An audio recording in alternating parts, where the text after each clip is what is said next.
애청자 여러분 안녕하십니까? 우리는 흔히 앞만 보고 달려가다 보면 소중한 단면들을 놓치고 있습니다.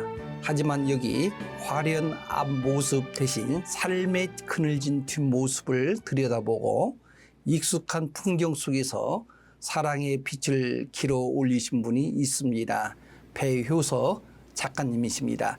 저희 KCBS 671번째 오늘 이 자리에 모셨습니다. 안녕하십니까? 안녕하세요. 예, 반갑습니다. 예, 오늘 이 방송을 듣고 있는 우리 애청자분께 인사 소개 부탁드리겠습니다. 기독교 방송국 애청자 여러분 안녕하십니까? 저는 시카고 문인협회 회장을 맡고 있는 배효석입니다. 그동안 소설과 디카시 등을 문학제에 발표했다가 이번에 개인 문고로 책을 발간하게 됐습니다. 지금 선박을 통해 미국으로 오고 있습니다. 7월쯤 북콘서트를 열 계획으로 있습니다만 이렇게 앞서 소개할 수 있는 자리를 마련해 준 방송국에 감사드립니다. 이번에 이렇게 좋은 책을 발간하게 되는데 어떤 특별한 계기가 있습니까? 특별한 계기라는 것보다도 작가가 책을 출판한다는 것은 사실 설렘이기도 하고 네. 굉장히 조심스러운 얘기로 생각이 됩니다. 젊어서 책을 내는 것은 야망이라고 할 수도 있고 정진이지만 네. 70이 넘은 저는 희망 네. 또는 정산이라고 생각이 됩니다. 네네.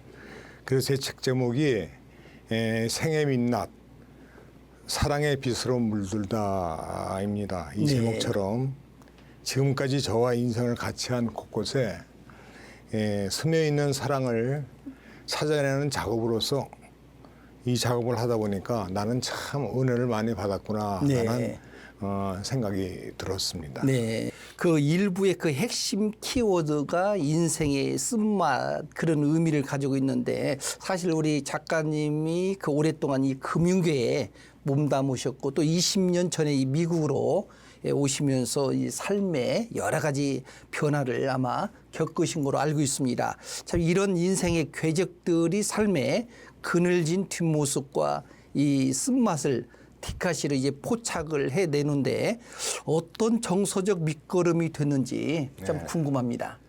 인생의 쓴맛은 누구나 겪었던 힘든 과정입니다. 특히 저같이 이민 생활을 늦게 한 이민자로서는 그 긴장감이 심했습니다. 젊었을 때는 감내하던 그 시대적 상황이나 또는 삶에 대한 갈등 그런 것이 있었는데 더불어 새로운 환경에서 시작되는 이민사회의 긴장이라는 것이 이곳에서 이제 생활이 안정되자 마음 한켠에 있었던 문학에 대한 열망이 소설이나 디카시란 장르를 통해 분출된 거라는 생각이 듭니다. 예, 이 평론가의 말처럼 쓴맛이 없으면 삶의 입체성을 느끼기가 어렵다. 그렇게 말씀하셨는데 이런 고통과 아픔을 통해서 인간이 이 성숙해져 가는 순간을 담아내기 위해서 이 사진과 이 시를 어떻게 이 결합을 해서 작업을 그렇게 하셨는지 구체적인 그 창작 과정을 좀 말씀해 주시기 바랍니다. 디카시 쓰는 방법은 크게 두 가지로 생각할 수가 있습니다. 하나는 순간의 찰나를 사진에 담아 그 사진에 맞는 시어를 찾는 것이 하는 방법이고 또 하나는 시의 주제를 먼저 생각한 다음에 사진을 찾아내는 방법인데 저는 전자의 방법을 선호합니다. 여러 장의 사진을 화면에 걸어놓고 늘 생각하다 보면 적정하게 생각되는 시어가 나오곤 합니다.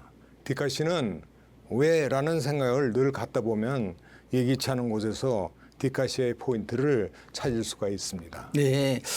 그 2부에 가보면은 이 과거와 현재 그 틈새 다시 말해서 이 기억을 다루고 있는데 우리 작가님에게 지금 살고 계시는 우리 시카고 이런 공간에서 돌아보는 과거의 그 기억 주로 어떤 그 이미지로 그렇게 좀 다가오는지 좀 알고 싶습니다.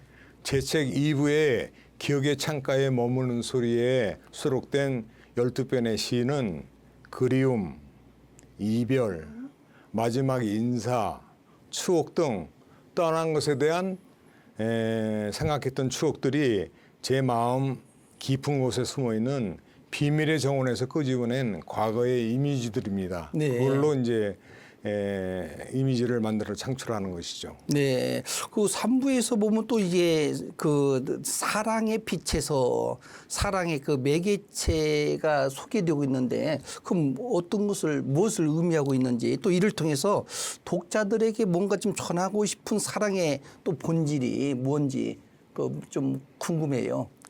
3부의 사물에 투영된 사랑의 빛에서는 달과 별, 그다음에 꽃망울, 등대, 가로등, 빗방울 등 투영된 사랑의 본질을 생각했습니다. 자연을 벗어나서 다니다 보면 어느 것 하나 그냥 존재하는 것은 없습니다. 그 의미를 생각하다 보면 사랑의 본질이라는 생각이 듭니다. 네. 하나님이 하여튼 모든 뭐 창조하셨기 때문에 하나하나가 소중하고 참 네. 사랑의 그 마음을 품는다고 하는 건 참 중요한데 그렇죠. 여기 보면 3부의 이 부제들을 보면 이게 주변 사물의 그 영혼을 불어넣는 그 깊이 있는 그 시선이 좀 돋보이고 있어요. 참 우리가 익숙해서 그냥 지나치기 쉬운 주변의 이 사물 또 이 풍경에서 사랑의 빛을 발견한다고 하는 그 작가님의 이 특별한 시선, 그 관찰, 그 습관 좀 그거에 대해서 좀 소개해 주시죠. 네, 그런데요. 사랑의 빛은 주변에 널리 있긴 한데 그걸 발견해내는 것은 특별한 능력이 필요한 건 아닙니다. 네. 그걸 바라보는 시선에 대한 마음일 뿐입니다. 따뜻한 시선을 늘 가지고 있으면 누구나 쉽게 사랑의 빛을 발견할 수 있는 것이라는 생각이 듭니다. 다만 낯설게 불러보는 시선이 꼭 필요합니다. 네, 시선 그 말씀하셨는데 좀 더 구체적으로 좀 그 하나 사물을 볼 때 그 어떤 마음을 가지고 이렇게 관찰을 이렇게 하시는가요, 보통? 예. 제가 이제 맨 마지막에 일방적으로 그냥 보는 것이 아니라 사물에 대한 낯설게 보라고 하는 그런 말씀을 드렸었는데요. 그거는 정성적으로 보면은 그건 시가 되는 게 아니죠. 예. 그렇지 않고 그걸 뒤집어 본다든가 네. 또 아니면 역설적으로 본다든가 예. 그런 다른 시각으로서 보면은 그게 바로 시로서 연결되어 나올 수가 있습니다. 네. 참 이 전체적으로 오늘 책을 보니까 너무나도 내가 삶에서 경험하고 느끼고 또 여러 가지를 그렇게 보면서 이번에 이 책을 발간하지 않았습니까? 네. 책을 딱 발간하고 나서 어떤 소감 혹시 어떤 느낌이 듭니까? 맨 처음에 말씀드렸듯이 네. 제 첫 작품집인데 네. 이 작품집은 제 생에 대한 뭐라 그럴까 이 정산이라는 인생의 네. 정산이라는 생각을 하면서 만들었습니다. 네. 그래서 이것이 나의 유언일 수도 있고 네. 또 내 작품 세계에 대한 후세에게 물려주는 생각일 수도 있고 뭐 네. 이렇게 생각이 됩니다. 저 우리 작가님이 이제 활동한 뭐 여러 활동을 좀 많이 하시죠? 네. 지금 주로 어떤 활동을 이렇게 하십니까? 시카고에서요? 제가 지금 하고 있는 것은 시카고 문인협회의 그 회원들과 같이 매달 작품을 갖다 발표하고 같이 의논하면서 네. 지내기도 하고 또 디카시 연구소가 또 있습니다. 네네. 디카시 연구소를 통해 가지고 저희가 그 디카시를 갖다가 매달 인터넷을 통해 네네, 가지고 네. 발표하기도 하고 네. 그렇게 합니다. 그러니까 우리 그 작가님은 이 책을 이제 발간을 했는데 원래 옛날 젊었을 때 학생 시절에도 그렇게 좀 이 시를 쓰셨는가요? 제가 이제 20대에 은행으로 이제 취업이 됐었는데 네네. 은행에서 다니면서 작품 활동을 이제 하려고 노력을 했었습니다. 네네. 그래가지고 같은 은행원들을 모아가지고 이 문학 단체를 저희가 구성을 해가지고 같이 네. 작품도 읽기도 하고 같이 비평도 하면서 그렇게 보낸 일이 있었는데 그거는 이제 부분적인 얘기고 네. 실질적 작품은 제가 이제 이민 와가지고 네네. 여기 와서 뿌리 내리고 안정이 됐을 때부터 제가 이제 시작된 걸로 그렇게 네. 보시면 될 것 같습니다. 그래서 지금까지 참 문인의 협회라든지 디카시 이런 모임을 통해서 참 이런 좋은 책을 발간했는데 우리 2부에 가서 좀 구체적으로 그 내용을 좀 다루도록 그렇게 하겠습니다. 네, 알겠습니다. 좋은 말씀 감사합니다. 감사합니다. 예. 네.